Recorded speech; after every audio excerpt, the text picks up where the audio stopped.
Somebody say something. Okay, and it says we're live. So welcome everybody to this week's episode of the British Blues Electric Show. We're humbled by the presence of a rock and roll legend, Mr. Sam Cutler. So if you don't know who Sam Cutler is, stay tuned and watch the show for the next hour and a half, and hopefully you'll find out a little bit more. But Sam, welcome to the show. Thank you, and hello everybody in New Zealand and Honiara and wherever else they're listening to this. Japan, Newcastle upon Sydney, wherever. Hello everyone. The Blues are alive and well, rumour has it. That's fantastic. So how's your day gone so far? Oh, it's been murder, man. I had to get out of bed, you know what I mean? The nightmare. No, you know, my mother used to say, the world is run by people who get up in the morning. So I get up early. I've been up since 5. Well, there's a saying, legends either get up at 5 or go are coming in at 5. Well, both. Yeah, exactly. Yeah. Come in, lie down, get up. It's the story of life. What goes fantastic. So,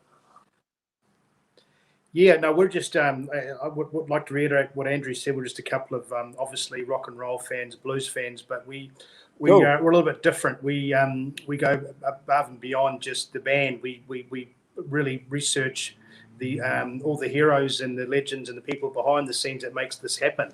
Right. Obviously, yourself, some of the, the stage guys, the techs, the you name it, all the behind the scenes that give us this rock and roll. Well, so, exactly. I mean, it's like an army, man. You know what I mean? An army is not just a general. The general might get all the plaudits, because he won the Battle of El Alamein or whatever the fuck. Yeah. But it's a kind of pyramid structure, isn't it? The top of the pyramid, there's Mick Jagger looking wonderful and prancing about on stage, right, or whoever, but in order for that person to be doing that, as you say, there's a support network that can be, maybe one guy, maybe can be 50 guys, can be maybe, several hundred, depends on the size of the artist and all kinds of stuff.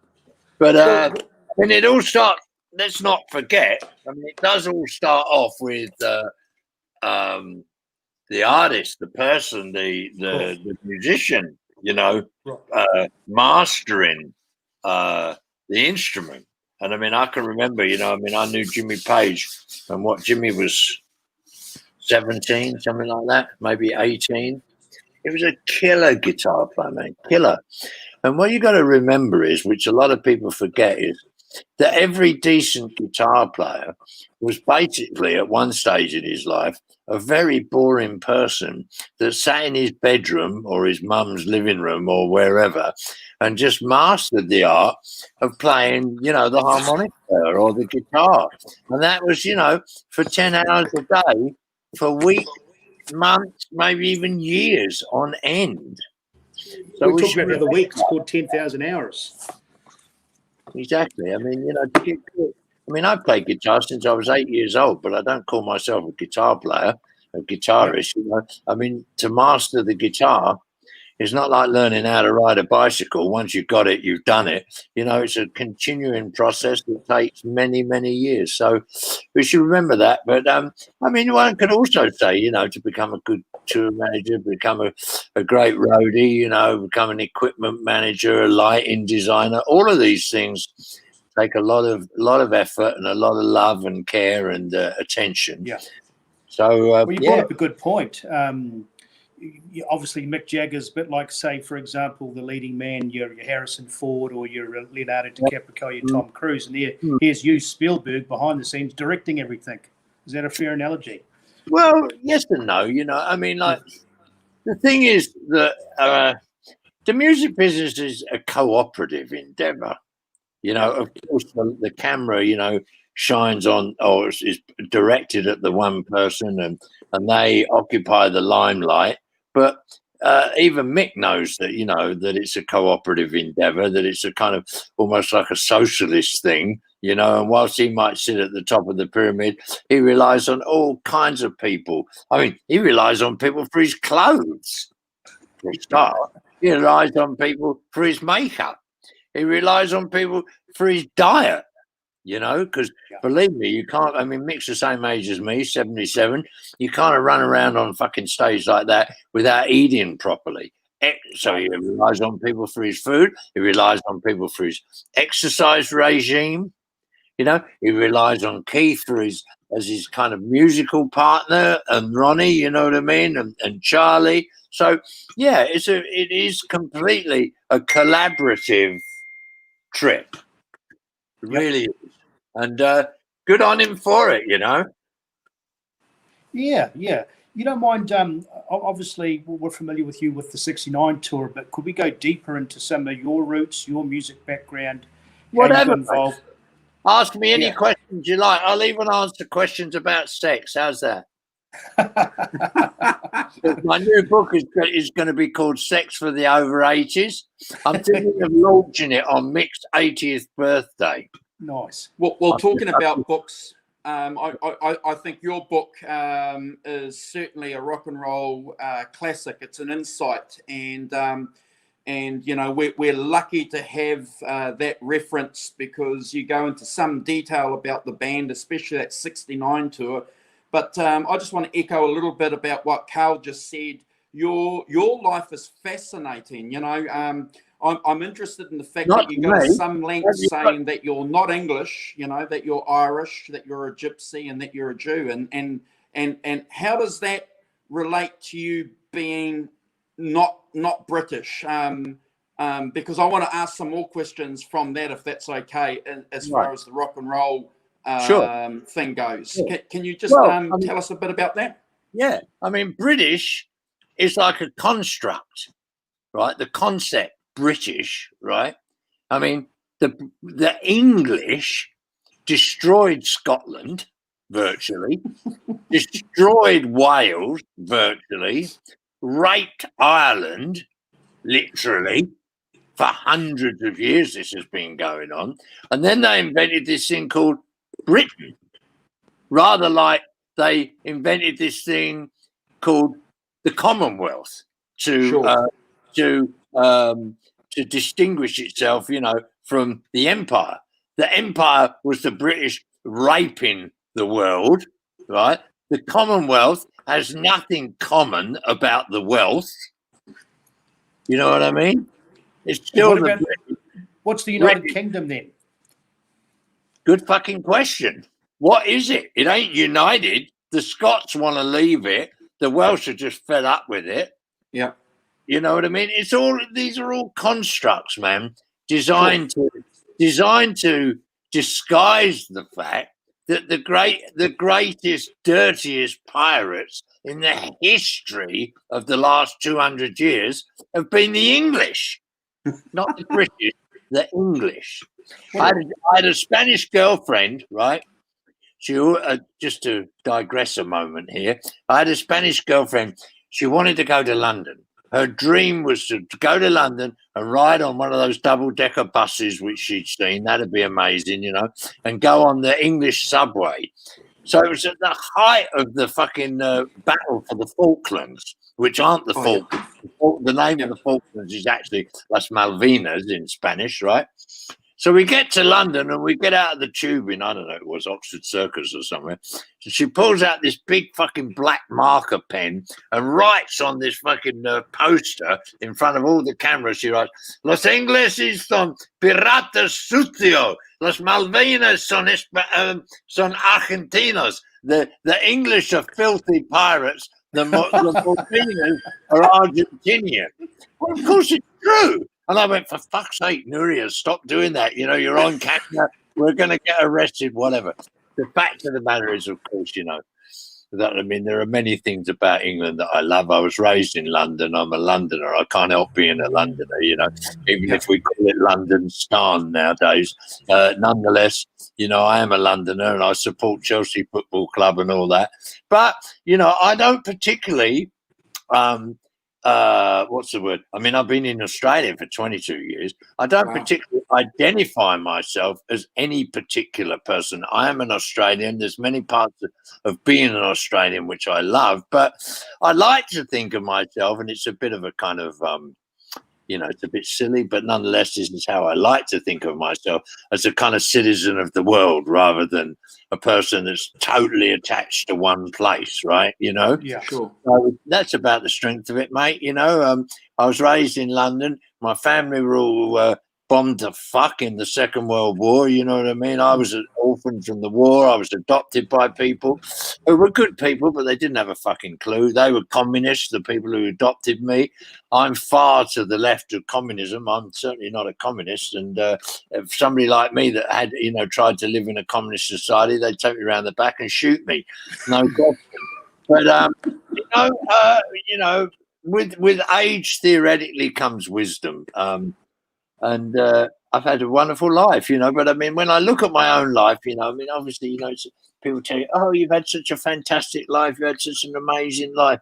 I always tell people this, and I don't mean this on any, superficial level.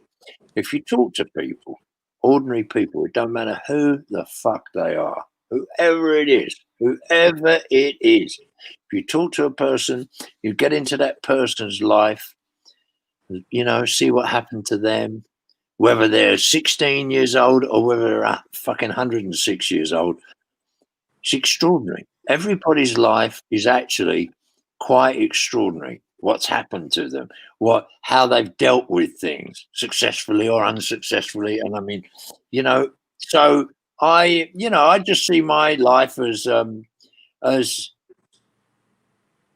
it's interesting, but it's no more interesting or necessarily any more profound than anybody else's life.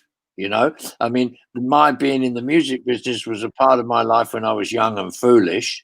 I mean, for 40 odd years, I've been a writer, not somebody that's actively dealing with the music business. So I've got lots of dear friends in the music business, So the music business was part and parcel of an amazing period of my life, which was basically when I was under 40. When I got to 40, I decided I wanted what I wanted to be when I grew up, and that was as lazy as possible.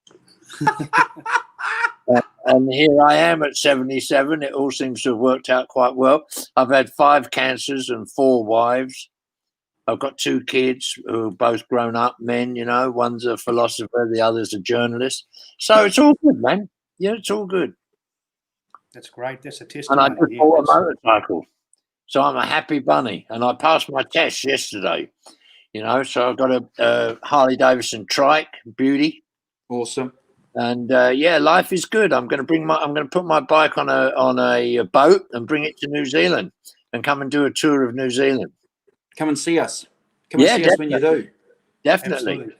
Yeah. Yeah, you'd love it. You'd love it. So that's great. Thanks for giving us a background on your your life. But so obviously, I was born in '76. And I wished I was in London in the '60s, the swinging London. Yeah. What was it like, the energy and everything? I mean, everything seemed to come together at one time. Well, I mean, the thing, it did. But you see, what you must realise is, right, particularly in England during the 50s, music in the 50s in England was so fucking boring, man. We were all bored shitless, I mean, there's this, it was after the Second World War. There was rationing and shit. I didn't eat fruit or anything like that until I was 8, 9 years old, in the beginning of the 50s. And we were fed up with it. It was all like Winifred Atwell at the piano and the Ted Heath Orchestra and the trad jazz. You know what I mean? And a bit of trad jazz, but not even that. Not even that, really. It was just, boring music that your parents, loved, Frank Sinatra, I don't know, whoever.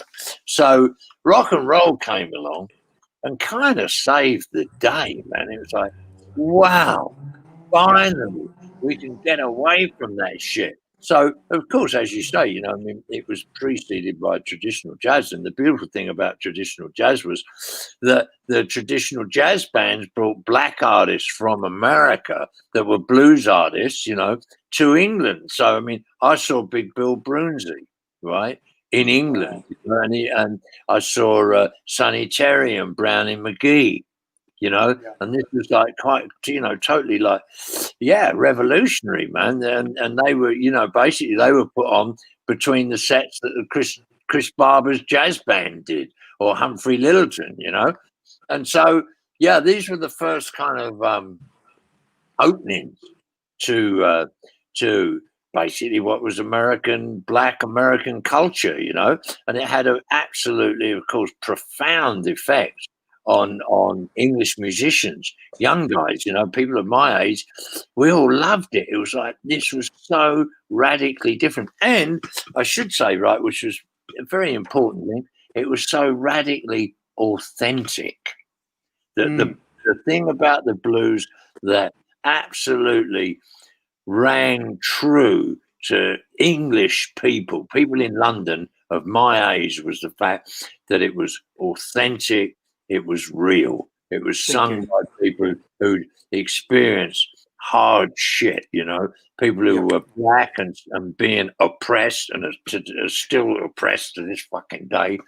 And it was a completely unique thing in England, it was real. I mean, it's hard to describe to people how false English culture was prior to rock and roll and the blues hitting England. I mean, I can remember Heartbreak Hotel, I think, was one of the earliest things. My cousin Ian played me a track of Elvis on a 78 on his record player. He was slightly older than me, and he played me Heartbreak Hotel, and that was it. I was fucked. Everything, everything that I'd previously thought about was like meaningless. He's like, this is it. This is what I want to be involved with. So for me, I never had the fantasy of I want to be Elvis. You know what I mean? I don't want to be, I loved Elvis. I loved the Everly Brothers and people like that, right? And I loved the guitar, and I took guitar lessons from when I was 8 years old. But it was never my fantasy, to be on stage with all the girls screaming at me or whatever. Because my adopted mother was a trade union leader.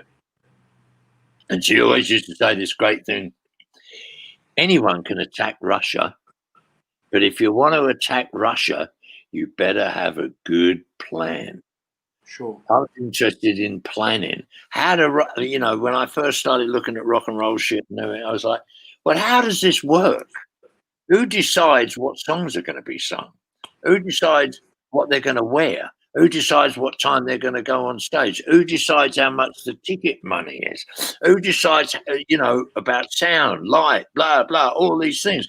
That was what the nuts and bolts, what created the whole thing was what interested me. So I naturally, I gravitated to that. And I was very lucky at that time in the music business, in the early 60s. If you were interested in it, all you had to do was show up and be prepared to, lift equipment, whatever, do what was ever necessary to make it happen and help, you know what I mean? And you were automatically kind of welcome into the fold.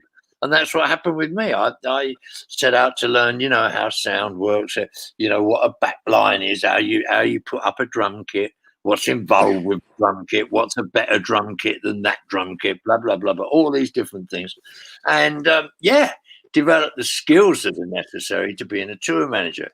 To be a tour manager is a unique situation in the music business, but perhaps not so much now. But in the past, when I first started being a tour manager, you needed to know what was going on because, you might have to mix the sound.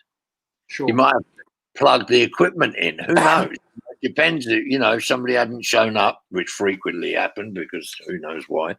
You might have to drive a van, a truck, whatever. So you need to be ready to multitask, ready to do shit, So that's where I started, and the first person I ever worked with was with Alexis Corner, and I went on a tour with Alexis in Holland and in Germany, nearly starved to death, but we had a great time.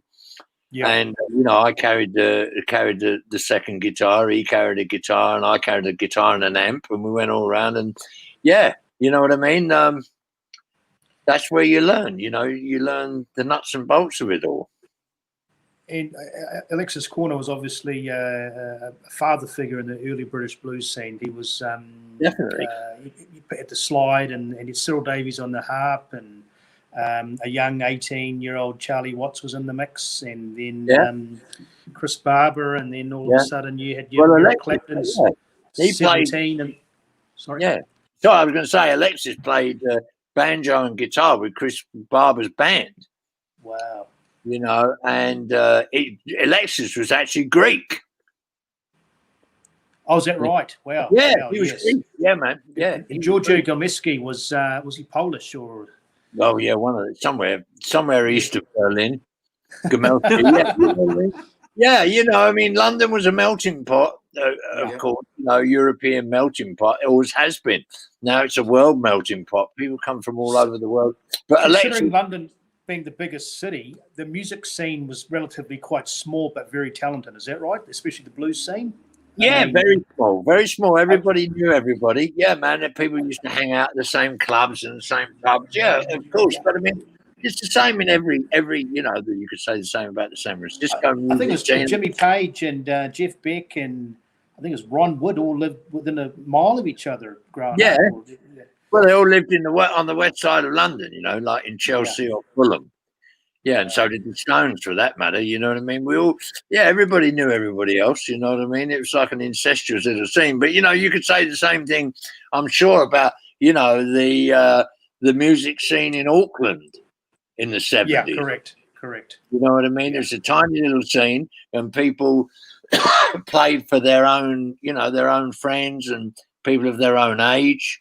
And one should not forget, of course, that the early days of rock and roll, like the early days of the British blues scene, was primarily, owned and created and nurtured by young people for young people. Mm. You know what I mean? Who were sick to death of, the old guys that ran the music business. The British Musicians Union was run by guys who are all in their 50s and 60s. Well, they're all fucking dead, you know what I mean? I think Keith Richards swung his guitar at Harold Pendleton, didn't he? Yeah. Everybody was sick to death of those guys. half of them, were only in the music business basically because they were gay and they wanted to, have a stable of young men that they called Billy Fury or, I don't know, Marty Wilde. That was their kind of fantasy. Yeah.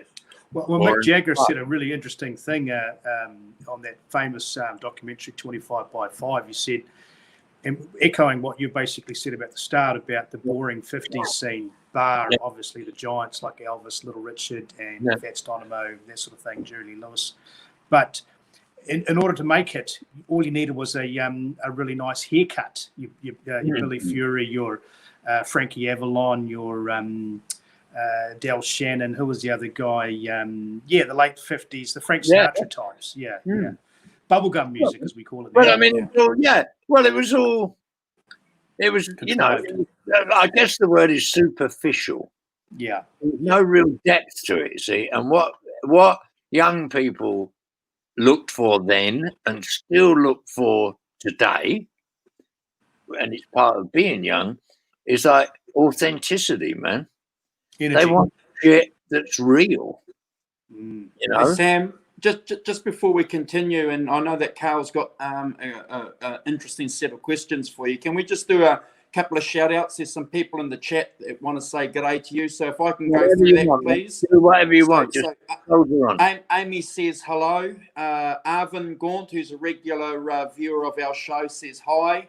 Great Vanzini from Portland says g'day to you. Hello. Deja Voodoo, who's in Australia, says g'day. And we also have another guy watching Daniel, also passing on his regards and hello and wishing you all the best. So we thank these people joining us live, and sorry to interrupt, but I'll let you get back to telling us some stories. It's always nice to say hello to the people in the chat. Absolutely, yeah. Well, hello to everybody out there. You know what I mean?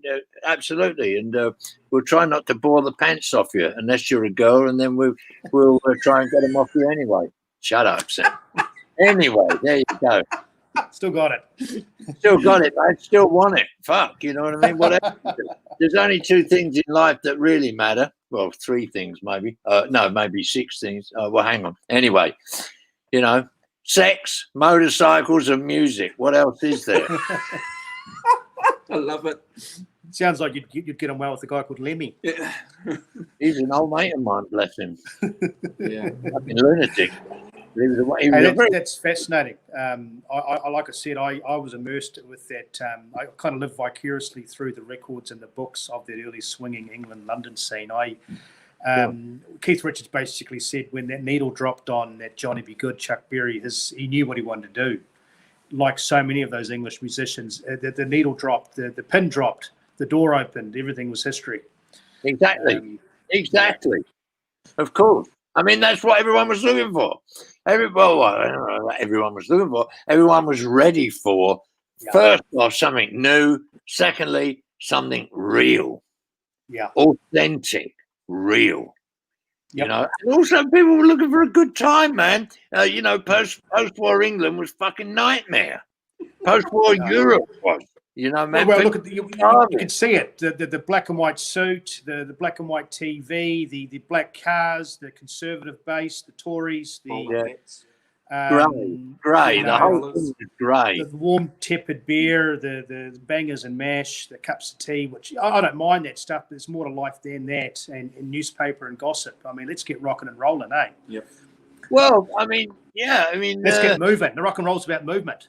Well, yeah, I mean, the thing about England, which has been, you know, still to this day is the case, the English, you know, put great store by continuity, not having things change, by respecting things because they were so old, right? You know, and nurturing all that kind of stifling shit, you know, that smothered people. I mean, I wanted to go to America. I don't want to be.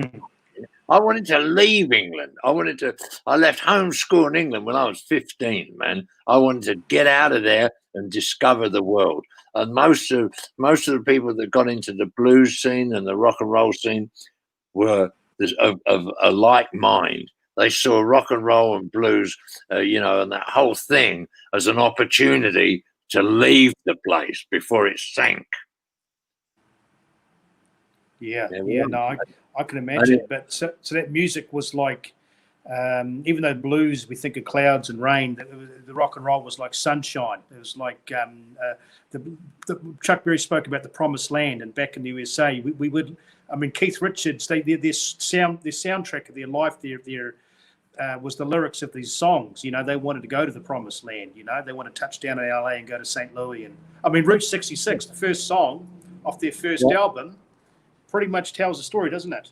Yeah, absolutely. But you see, I mean, you know, the promised land wasn't so much of a place that you went to. It was more of a kind of consciousness that you took on board, and the realization that, you know, with plenty of dreams and a guitar or a drum kit, whatever, you could create your own space.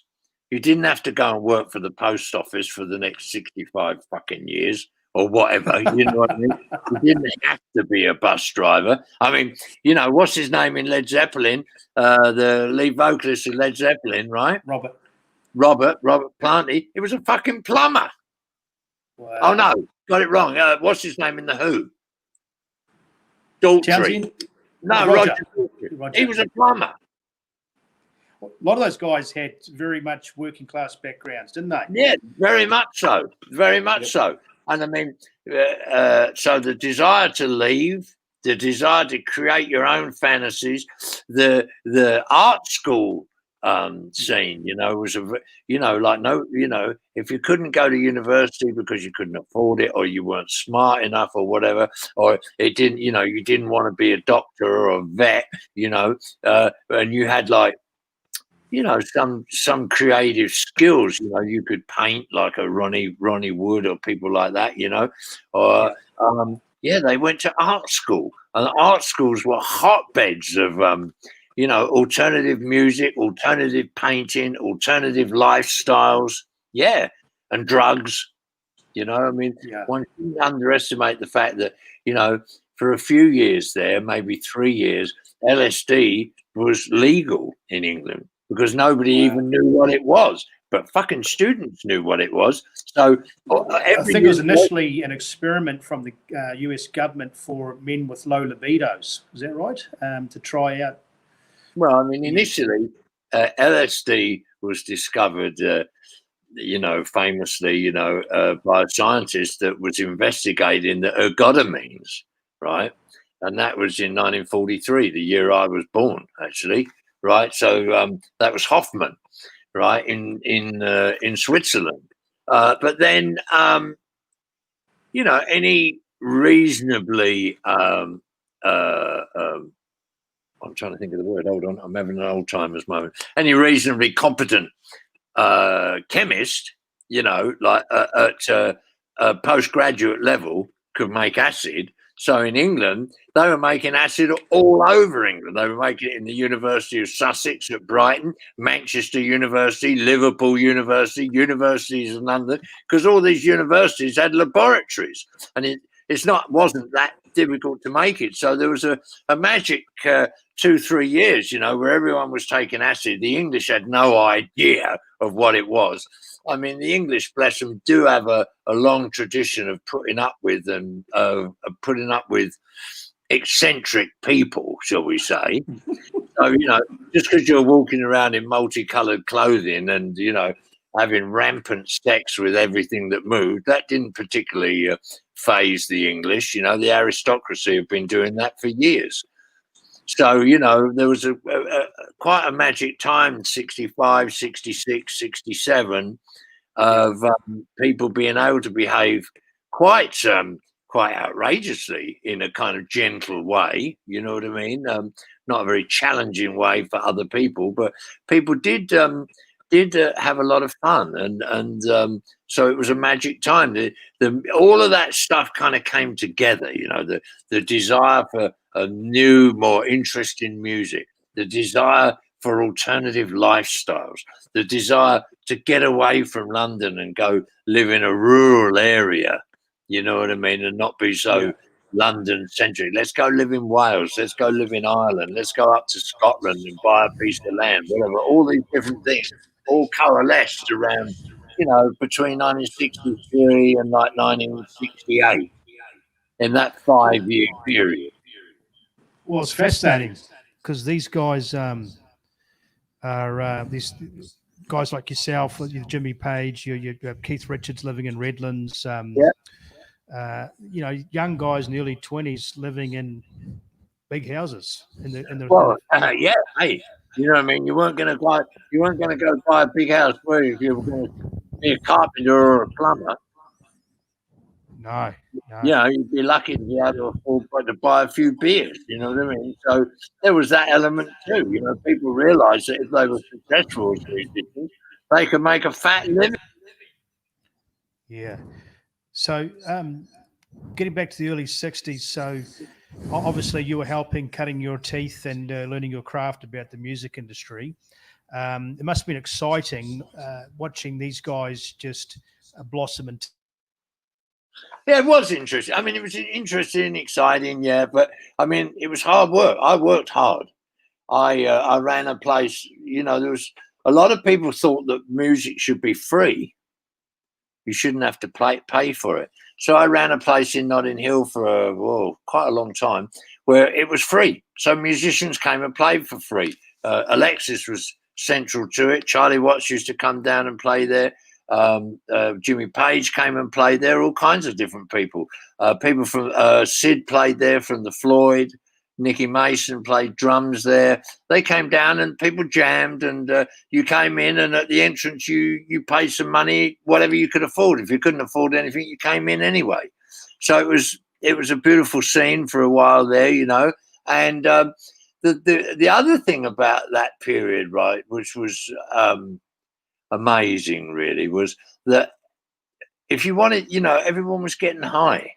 The English have got high for hundreds of years. Hashish has been a part of England for 500 years, since the English first went into India, you know. So they're not weren't unaware of stuff like that, but it crossed all kinds of social barriers. So you could have people, you know, that were I don't know, you know, aristocrats, people that went to, you know, Harrow or Eton or wherever, and you could have plumbers and ordinary people, postmen, whatever, people that worked at a bank. It didn't matter. On the weekend, you know, everybody took LSD together and went to another place, which was beyond all of those kind of conventional restrictions of English life, which was a lot of what the 60s was about.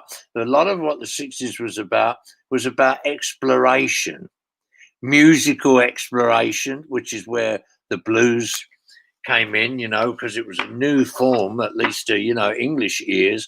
It was a new form. It was an authentic form, you know, so people loved it. Rock and roll developed. Again, it was a new form. It belonged to young people. It wasn't influenced by old people. And in fact, old people were, you know, kept out of that scene. But at the same time, people were looking for new ways of living, of being authentic with one another and being true to themselves and to the people that they loved, you know. So all of this, you know, was thrown into the soup, as it were, and made quite an amazing mix, you know. And so, I mean, the years 1967, 68, 69 were very special, and they affected people like me, you know, and people of my generation on a deep level, and changed the way that we related to one another, related to music, and related to life and what life was about, all those things, you know. Over to you. Say something.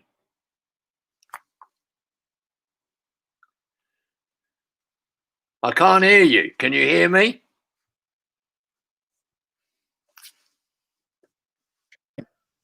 Can you hear me now? Yes, I can. Okay. Oh, cool. Well, late 66, you mentioned 66, 67. It got even more amplified with the arrival of, obviously, your Jimi Hendrix. That must be exciting. Yeah, well, I mean, I was at Hendrix's first Albert Hall show that he did, and everybody was amazed. All the you know, so-called great English guitar players were there, and that, you know, again, you know, that was what's so wonderful about that time period. You know, somebody could stand up and play guitar, and it just revolutionised everyone's approach to it.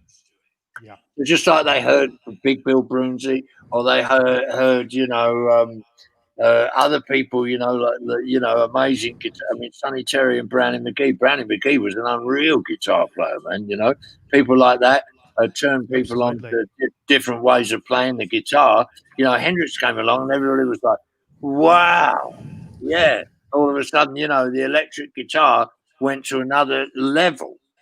Well, you mentioned the word acid. They reckon he was Muddy Waters on acid. That's how they described it.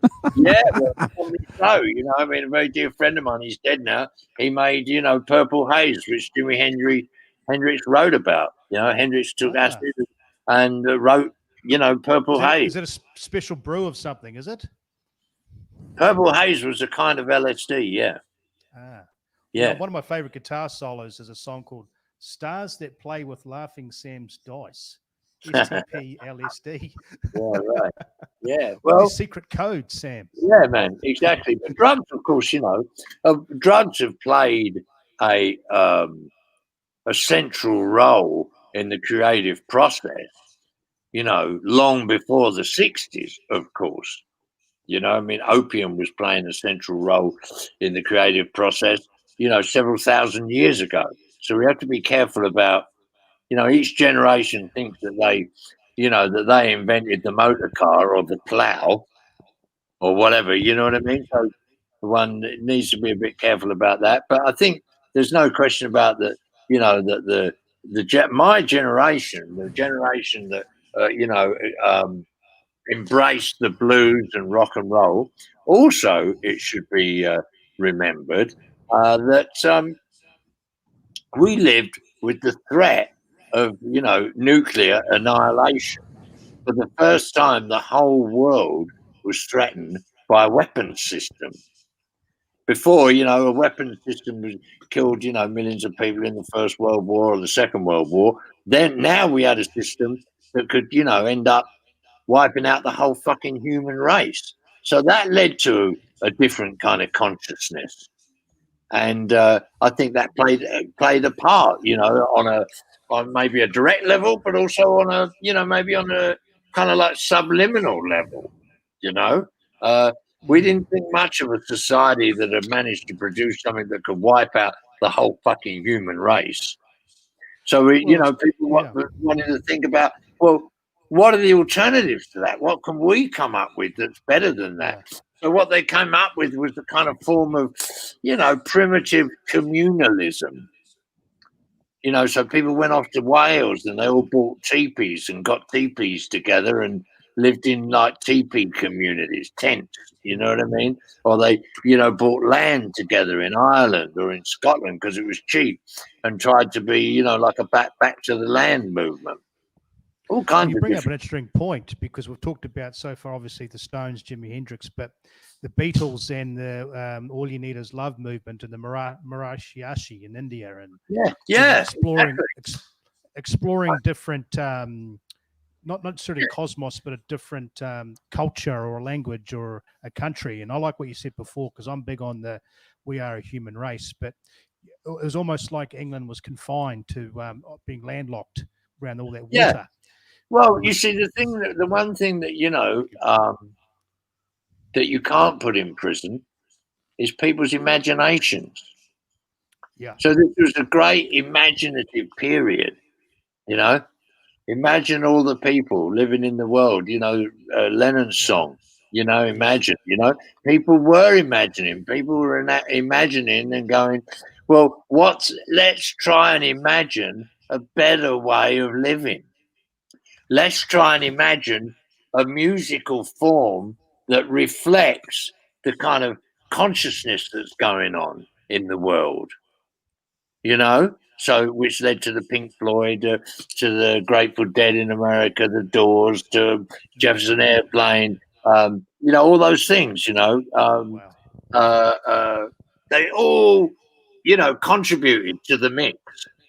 So it was a very exciting time to be alive. But, I always tell people come up to me all the time, and they go, young people, younger people, they say, oh, Sam, I wish I'd been alive in the 60s. Or I wish I'd been old enough in the 60s. And I say, when I was young, I used to think, God, I wish I'd been alive in the 20s, in the 1920s in Berlin, must have been so far out, with cocaine and the Charleston and jazz and all that madness, So in a way, I think, that each generation almost has like this golden era that they just missed. You know what I mean? Because they were only 14 in the 60s or 13. They weren't quite old enough just to, to get into it. So they have this feeling, oh, I missed that. I wish I'd been alive. Well, we didn't miss anything. What we were trying to do was create our own trip that was ours, not, adopt the music from the 40s or the 50s in England, or adopt the music from, America in the 40s or 50s, but to come up with our own thing, our own music, our own music, obviously with, major influences, from the blues or whatever, you know what I mean, that, slowly morphed into rock and roll, but our own music, our own lifestyle, our own drug-taking habits, if you like, you know what I mean? So we didn't go run into the shelter of Mother's Little Helper, you know what I mean? We weren't taking Valium. We were taking shit that, made us creative and alive and feeling vibrant and loving life. Talking about loving life, Sam, can you tell us a little bit about the Hyde Park gig that you were involved in? Because that was a groundbreaking gig. Well, it was What, 500,000 people in London, the 2 meter stage. I think you were responsible for organising all that, weren't you? You and Mick directly? I was. Yes, I was. I mean, the thing is, I did the first Blind Faith show in Hyde Park, the first Rolling Stones show, first Pink Floyd show. Yeah, this was all part and parcel of some guys in London called Black Hill, two very far out guys. Got permission somehow or other from the Parks Department to do free shows in Hyde Park, right, and in various parks in London. So I was basically deputised to do the legwork, design the stage, get the sound system, get together, all those things that are necessary. You know what I mean, to make things work. So what happened was we did the Blind Faith show. I don't know, it was about 100,000 people at it, maybe 150,000 people. Beautiful day. Mick came down to it. Donovan was there. Paul McCartney was there. Mick came down with Marion Faithfull. Marion was an old friend of mine. And he was standing around, and Marion introduced me and said, "Hi, man," and he was very interested in it, how it worked, how it was organised, all that stuff, And mainly because the Stones hadn't played. They hadn't played for nearly 3 years, man. Every time they played, with Brian and all his problems, So one thing led to another, and in the end, we did the show for the Stones, and the Stones had decided to part way with Brian. Just a few days before the show, Brian died, in horrible circumstances. And we turned it, into a memorial for Brian, and that was very successful. 500,000 people there, very mellow, and no cops. And I think the cops who, persecuted the Stones unmercifully, and were taking bribes left, right, and centre. They were corrupt. And busting people for stupid shit, having 2 pills on you that that a doctor in Italy had given you, which was what Mick was busted for. Absolute bullshit, you know what I mean? Meanwhile, there's sleeping pills, stuff like that, right? Yeah, and meanwhile, there's fucking a reign of terror by the craze all over London, and people being fucking shot, murdered, stabbed, and God knows what else. The cops weren't doing anything about that. What they were doing was persecuting hippies. All bullshit. One of my favourite movies of late is The Bank Job. Yeah, it's a great movie. It coincides with the underground world of London and the cops being paid off, and the brothels and the craze and the Princess Margaret and the that famous bank robbery. Yeah, well, it's all bullshit, So the cops stayed away from the Stones show. I'm sure that they were completely of the opinion, that if they stayed away, there'd be riots or who knows what. But there wasn't. Nobody got arrested. It was a completely mellow day. Somebody asked him, "Was I the guy who told the bikers that he'd fight with them?" No, I was not that guy. That was Tom Keelock, who was a security guy that worked for the Stones for quite a long time and was implicated in Brian's death and an asshole. No, I'm not Tom Keelock. I'm Sam Cutler, not that guy. Arvon Gaunt. Mr. Gaunt, I am not Tom Keelock. That was Tom Keelock. Anyway, it was a memorable occasion, and such was the support for the Rolling Stones, 500,000 people, right, that the cops never persecuted anybody in the Rolling Stones from that day onwards. Yeah, I remember watching as a kid the famous video called Stones in the Park. Yeah, and it was a mixture of everybody. They loved the hippie, what do they call them? The flower children and the bikers. Yeah, and there was this black guy doing all this. Yeah. And then they had the conga player and the petals. It was quite nice. Yeah. I think Mick Jagger's shirt was slightly long, almost looked like a dress. Well, it was. It was a kind of androgynous thing. It could have been a shirt. It could have been a dress. Yeah, Mr. Fish, famous kind of avant-garde design. Poem by Adonis. Is that right? Shelley Adonis or something? Shelley's poem. Yeah, he read part of the poem in memory beautiful of. Day, beautiful weather too. Beautiful day. Just absolutely magic thing, and I was very fortunate to be the main organizer of it, and the announcer, blah blah blah, all that stuff. And the Stones were very happy, and that's how basically they asked me to go work with them after that. But that was good, Listen, I tell you what.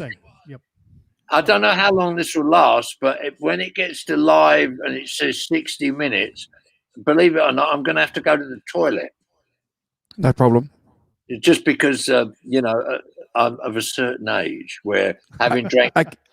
Sam, we normally do shows for about an hour and a half. So if you've got more to say, you can come back and do another show with us. Absolutely, of course. All I'm saying is that I have a bladder of a certain, capacity, and I drank 3 cups of coffee. So I will need to go in the next 10 minutes, I will need to go to the bathroom. But no problem. Said that, I think what we should do, if I may take over your show, is invite people. Here I am, you know what I mean? I'm happy to answer questions about anything. Sure. So if there's some of your listeners or people that are out there in the cyberspace that are watching this would like to ask me something via you guys, I'm more than happy to answer. Yeah. Do you have questions from listeners? Yeah. Fire away, guys. I'm with you, Sam. Thank you. Great Vanzini, the great Vanzini. Yeah. Hey, Sam, so you brought up a good point. So obviously, Andrew and I and many fans on this on this video are familiar with the timeline, but their last tour is early 67 in Europe, and then they had all that time off and the disastrous the Satanic Majesty's Request, and then the drug busts and everything was a bit hazy, and they got back to the roots with obviously the biggest banquet. Were you familiar, or did you work much with Brian Jones? Was his decline real, or was he just disenchanted and with obviously their direction? Well, I think Brian was under a lot of pressure, for sure. You know what I mean? Okay. Not least of which from the Cox. I think there were musical differences. I don't like to say, that Brian was, completely drug fucked and out of it. I think it was more creative differences. I don't think there's any doubt that Mick and Keith, were kind of keen to just to get it going there. You know what I mean? Yeah. You didn't want to just lounge about all the time. So Brian went from being central to the whole thing to being slightly peripheral to it. And then with all these drug busts and all that and personal kind of emotional issues and stuff, it did, nothing was happening. And they wanted it to happen. So Brian was, he was a complex guy. I used to see him in the studio. I saw him in clubs once in a while and all that. And he was a lovely guy, but he just he wasn't up to the task of leading, a rock and roll band. You've got to be a certain kind of guy to do that. You've got to be a certain kind of guy to do what I did, And Brian, if you like, lacked the self-confidence to be that guy, I've never said anything nasty about Brian. Well, I could if I wanted to, but I'm not that kind of person. I don't want to fucking. That's good. It's quite interesting. Sully back to back. Reputation. Yeah, the biggest banquet, then obviously Let It Bleed, big albums. You'd organised Hyde Park. Yeah. They were itching to go on tour, and what a place to do a tour would be the Americas, Yeah. The Rolling Stones are a live band. That's where they shone. They did. Yeah. They made some wonderful albums and some stinkers, but by and large, they're a live band. You just got to listen to Get Your Yayas Out, which, I'm pleased to say is as me introducing them. And, you know, it's one of the, still to this day, one of the hottest live albums ever. Big time. Yeah, you know what I mean, man. And they, you know, they to have Mick Taylor there, you know, and to have the grunt, man, the sheer grunt and power of a really on top of it guitar player, which Brian used to be. You're You right. know, just reinvigorated the band, and the band played wonderfully. And yeah, they're a live band, the Rolling Stones, and that was It was just exciting too because PA systems were introduced and they were sounding a lot more professional. And Mick Taylor, as you mentioned, was a hot young blues guitar player, a lead guitar player. sure. The I mean, confidence grew. yeah, I mean, the thing that also that for Mick Jagger on that tour as a vocalist, right? Well, it was the first tour the Rolling Stones had ever done in America, where they had their own sound system, right? They had their own foldback. They could actually hear themselves for the first time. The Rolling Stones, prior to that tour, 4 years before that tour, Yeah. would play for 20 minutes. There'd be this huge fucking riot, and that was the end of it. The 69 tour, the Rolling Stones were quite shaken by the fact that they went on stage, right? And everybody listened. Mm. It was like, wow, what? People are listening to our music. I remember we were going to Colorado to the first show on that tour. The band were woefully under rehearsed, right? And on the flight going down, we suddenly went, you know, we've got nobody to introduce the band. And Mick looked at me and said, well, you'll do it, won't you? I said, yeah, I'll do it, you know. I don't give a fuck. So then I didn't even think about it, you know. And we got to the gig, and I'm, you know, running around doing all the things that you have to do to get it together. And everything. We're about to go on stage, and I'm thinking, well, what am I going to say, you know? So I ran on stage, you know. Everybody's ready. We're getting it, you know. We're all about to hit it, you know. And I can run on stage, ladies and gentlemen, the Rolling Stones, the greatest rock and roll band in the world, the Rolling Stones, blah blah blah blah blah. Blah, you know that, right? And when they came off, Mick gave me this like fucking death stare look and goes, I want to talk to you, you know.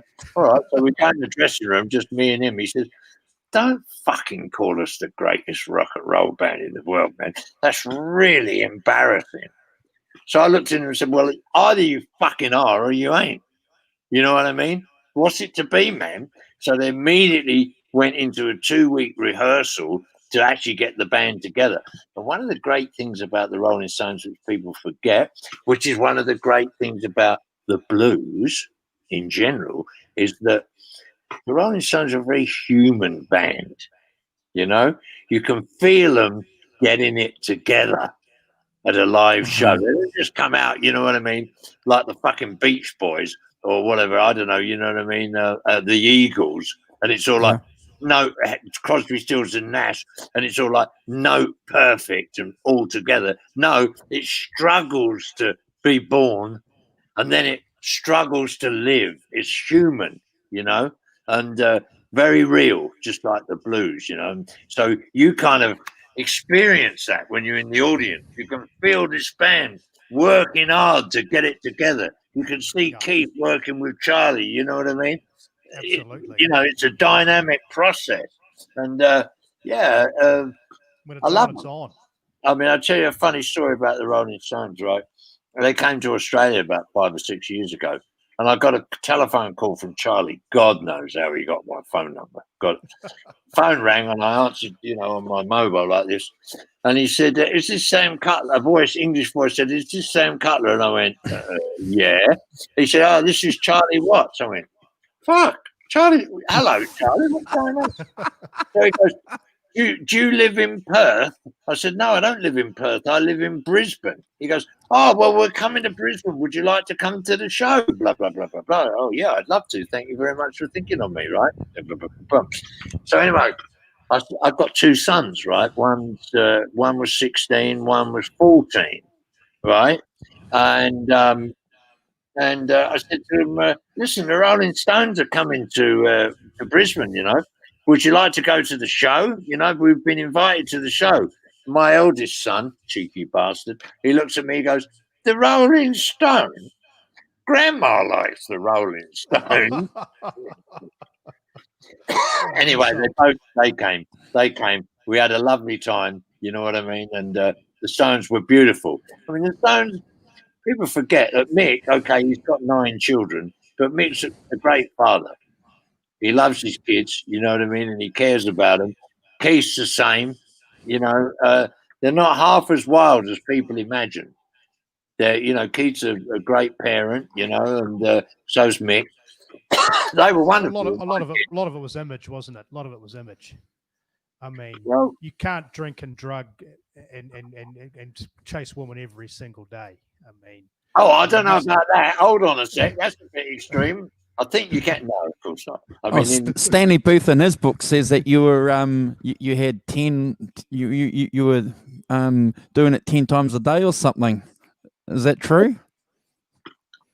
Well, I'm not married anymore, so I can tell the truth. Probably more like 20 than 10. But Stanley Booth was just jealous, you know what I mean? So he had to write something, didn't he? You know what I mean? And he was, getting into smack and everything at that time, I mean, I never been into heroin, ever. Because, I mean, who wants heroin? All it does is make you fall asleep and it makes your dick shrivel. What kind of drug is that? So, I mean, that might be very unhip of me to say it, but it never appealed to me. Excuse me? Well, cocaine keeps you up and that makes your weenie shrivel too. So both no good. Depends on the coke, mate. I mean, as I say, I've had 5 cancers and 4 wives. I don't do drugs. I haven't done drugs since I was 70. I'm completely clean. I don't drink alcohol. I don't do any kind of drugs. I do put sugar in my coffee, I confess. That's about as, strong as I go. But, man, when you're a tour manager, one of the things about being a tour manager in the period when drugs were ubiquitous and everyone was doing them left, right, and center, I didn't so much get into that mainly because, I had to keep my wits about me, count the money. Sure. Tell people what fucking plane they're getting on tomorrow. Tell people what city they're in. Who knows? 1,000,001 different things that you have to deal with when you're a tour manager. I mean, one time, I was working with a band, right, who shall be named. Well, I can tell you, it was with the Grateful Dead. I got a phone call at like 3:45 in the morning. I'm asleep. Sam, will you come to my room? Says a very famous guitar player who's now dead. What? What the fuck? What's going on? Well, there's a guy here with a gun. Well, you don't go, why don't you just fuck off? It's 3:45 in the morning. I'm asleep. Do you? You're a tour manager. It's your brother. So I said, I'll be right there. So, you have to be ready. You got to be ready to deal with things. Yeah? You got to be ready to deal with people that are trying to kill your artist. You got to be ready to deal with the fact that your artist might be trying to kill himself. Wow. All of which I dealt with. So drugs don't help any of that, right? And then there's funny things that happen. I mean, Fleetwood Mac, man, were brilliant. Amazing band, right? So we did one of these free shows in London in a London park called Parliament Hill Fields, right? So, I built the stage and all that shit, the sound system, everything's together, right? And it was just quite a small stage. And it had a door in the middle of the back wall of the stage, which you went on stage, right? So I got all the band was standing behind this door that nobody in the audience could see it. And I talked to Mick Fleetwood and all of them, said, right, okay, this is what's going to happen. I'm going to go out there, and as we'll all walk out together, and when you all, pick up your instruments and get ready, I'll go, ladies and gentlemen, Fleetwood Mac, right? So that's what we're going to do. Yeah, okay, right. So we all stroll onto this stage, looking suitably kind of laid back and hip and all that crap. And I go up to the microphone, right, and I go, ladies and gentlemen, Fleetwood Mac. At which point, 8 million beer bottles came up out of the audience in this huge, cloud shower towards the stage, right? And everybody turned around, right, and ran over Mick Fleetwood's drum kit, to get through this tiny little door that was on the back of the stage as all the bottles, crashed to the fucking. Oh, it was a nightmare, right? So now they're all backstage behind the door going, oh, and there's fucking fist fights going off and everything. So it wasn't all peace and love. And that, that was like, there were two kind of factions in the audience, right? One of whom were kind of mods and the others were kind of rockers. So the rockers always loved, rock and roll and blues. They loved all that, but the mods wanted something else. Anyway, so I had to go out there, I should have got a fucking medal. I went out there and kind of managed to calm the audience down and go, look, no one's going to play if you start throwing bottles at them, So the fist fight subsided, everyone was nice, and then Fleetwood Mac came on and played. So, yeah, as I say, going back to the drugs thing, I never used to drink. You can't say, well, where's the tour manager? Oh, there he is. He's lying on the floor over there, pissed out of his brain. It don't work, So the music business, in a strange way, saved me from some of those excesses, Now I'm older and wiser, and I'm 77, as I say, same age as Mick and Keith. I mean, Keith, yes. God bless him, he's done every fucking drug known to man. He doesn't do drugs anymore. A little bit. Or cigarettes or alcohol. No, he's just cleaned up, you know what I mean? Because he'd like to live a few more years. He's got a wonderful woman. He's got wonderful children. You know what I mean? He's got everything to live for, hasn't he? He's got nothing to be unhappy about.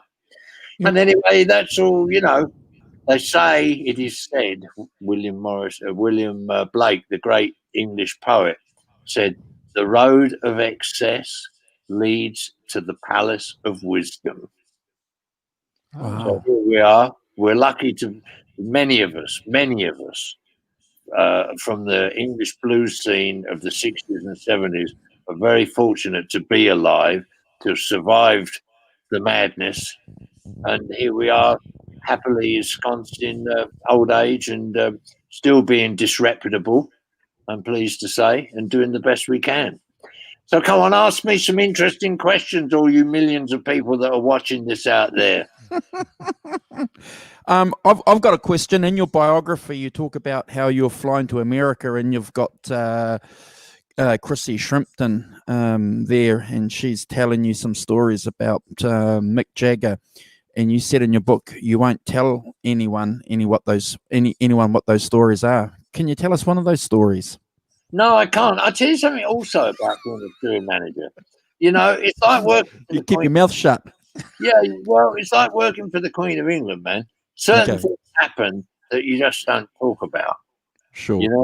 You're never going to have somebody stand up and say, you never guess what happened. The other day in the library, I found a pair of the Queen's knickers and they were purple. You know what I mean? It ain't going to happen. Quite right. Sam, I had to ask. Yeah, no problem. But that's the thing. So it's a certain kind of person, that becomes a tour manager. And obviously one of the things, of course, is that, you're discreet. Amy wants to know if you had any Peter Green encounters. Excuse me? Amy wants to know, have you had any Peter Green encounters? Yeah, well, he played at the show that I'm talking about. Where they so that was the proper Fleetwood Mac, not the disco Fleetwood Mac. Yeah. I'm talking about that was in 1960, 68, if I'm not mistaken. It had to be 67 or 68, Yeah, no, he was cool. He was lovely. Very quiet, unassuming guy, Very much like Mick Taylor.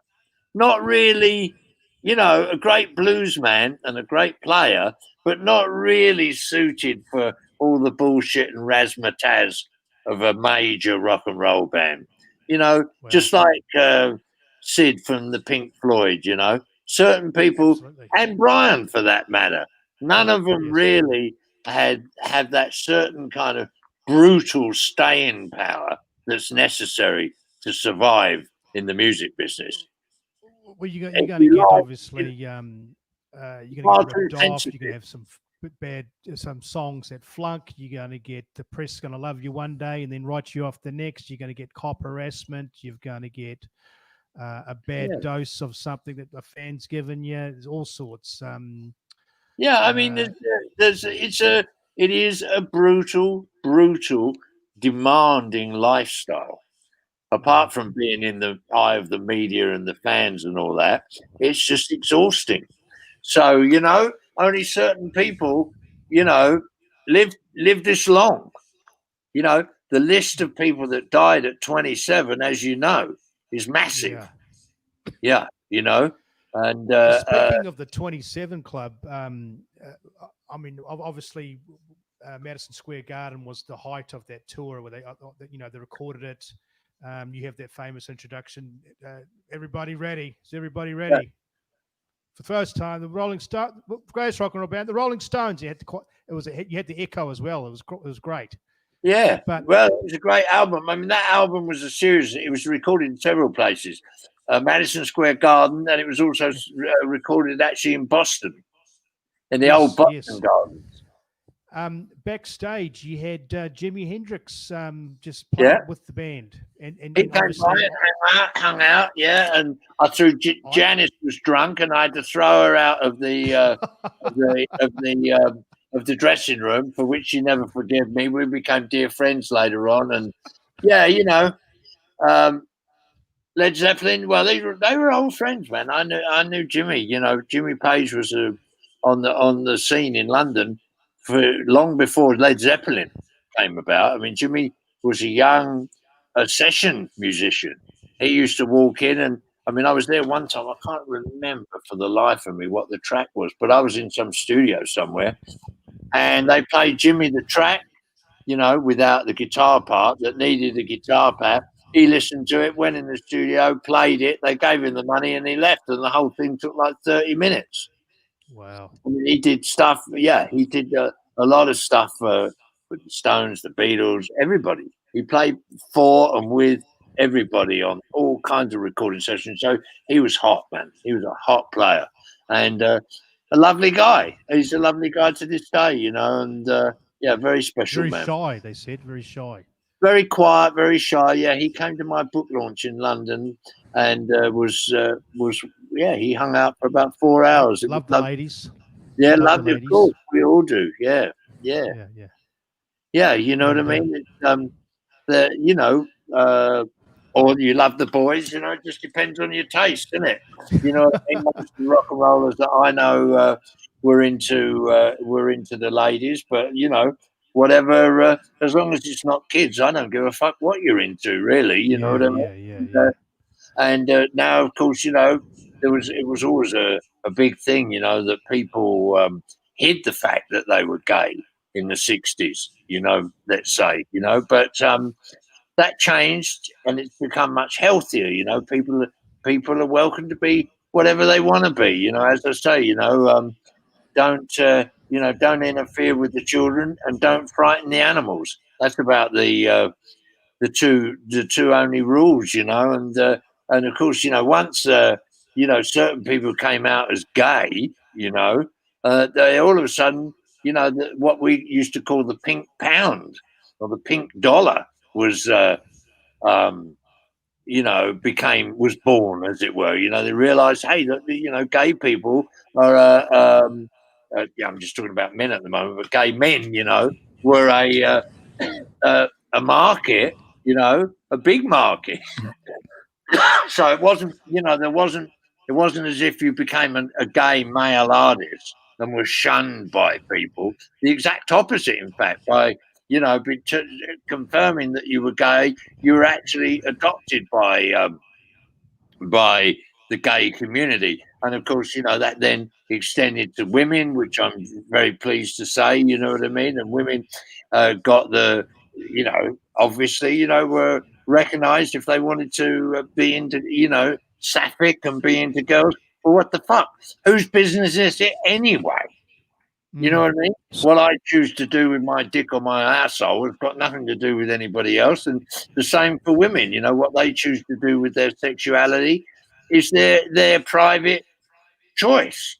So we live in less hypocritical and healthier times, I think, today. And now, I mean, both my sons are in their 20s, They don't have a racist bone in their body. They went to school with children from all over the fucking world. This is Australia, you know. They don't have any kind of homophobic trips going on. They don't care about whether people, you know, are men, women, gay, whatever. All those labels have been desensitized in the sense that they're no longer called, you know, shock and horror.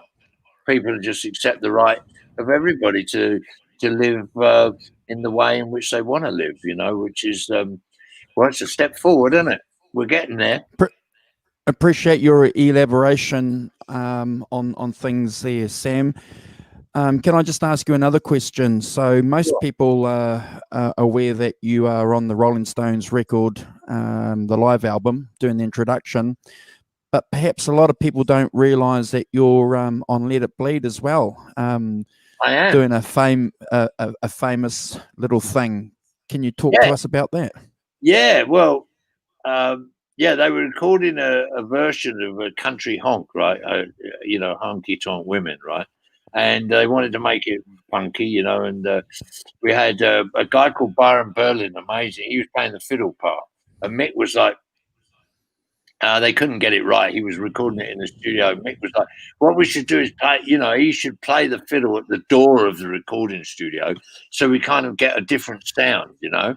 So out he goes and plays at the door. And finally Mick's got him right out with a 200-meter lead for the microphone. He's right out beside the road and the cars are going by and he's recording the violin part. And he was a big, like 6'2" redneck kind of country fiddle player who, you know, thought the Rolling Stones were fucking nuts, basically. But he, you know, he was getting paid, you know, to do it, so he was doing it, you know. And Mick said to me, "Why don't you go sit in the limousine?" The limousine was parked right there, right? And get in the limousine, and when I signal you, I want you to blow the horn. Okay, right, well, fair enough, you know, whatever, you know what I mean? So I was sitting in the seat, and Mick would go like, and I go, beep, beep, beep. And I'm proud to say that it was perfectly in time, perfectly in tune. I played horn like a motherfucker, and they kept my horn part on the track. I was never paid for it, bastard. I was going to say, did you get a credit?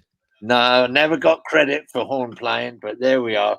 It gives me something to talk to my children about, and something, you know, I've had a few free meals on the strength of that story.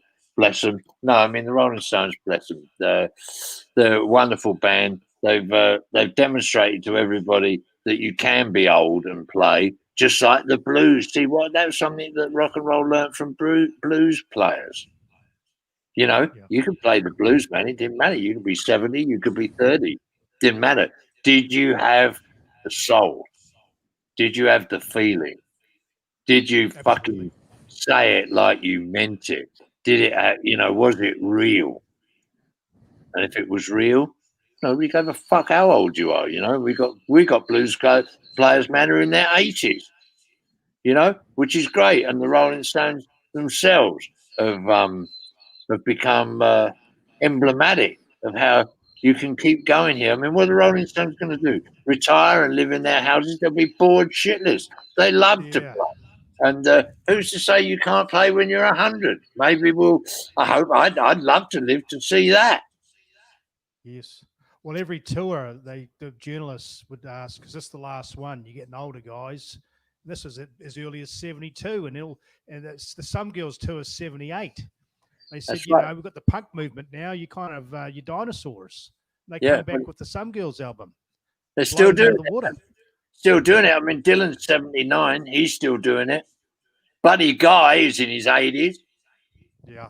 You know, one of my favorite people. I mean, I did the first show Buddy Guy ever did with white guys, right, was in Canada in 1970 on the Canadian Festival Express tour. Was that with Billy Wyman? Bill Wyman playing, or was that a bit later? Bill Wyman was a guest. Yeah, well, that was an album, I think. Yeah, wrong. Yeah, no, Bill Wyman played it. That was later. Yeah, but you know, he was Buddy Guy was amazing, man. He was amazing then. He's amazing now. I mean, he's one of those guys, isn't he, that's helped invent how it can be done. You know what I mean? Regardless of your age. He's Muddy Waters, all these people, Yeah. Howlin' Wolf, so many blues artists that have been fortunate enough to, you know, stay alive, have played right into their old age, and good for them, man. You know what else they can do? They're going to go work for the fucking post office, are they? You know what I Do you mean? think you influenced Billy Graham at all? Who knows? Who knows? Yeah. What did you ask me? Oh, did you would have influenced Billy Graham? He became a tour manager a bit later on, with announcing the Stones, and this is the '81. Bill tour. Graham, the promoter. Yeah. Oh, don't talk to me about Bill Graham. He's not one of my favourite people. Fuck him. He made a lot of money, but he made it off the back of musicians. So I have my. Oh, so he wasn't a tour manager. He was more of a promoter / He tour was manager. probably the most famous rock and roll promoter that there's ever been. In America, yeah, sure.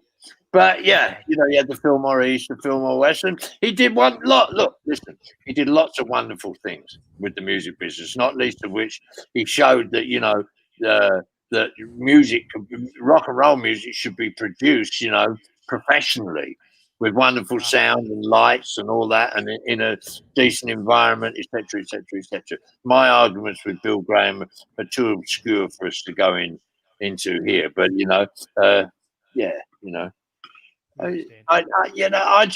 I try not to sit and pass judgment on people, man.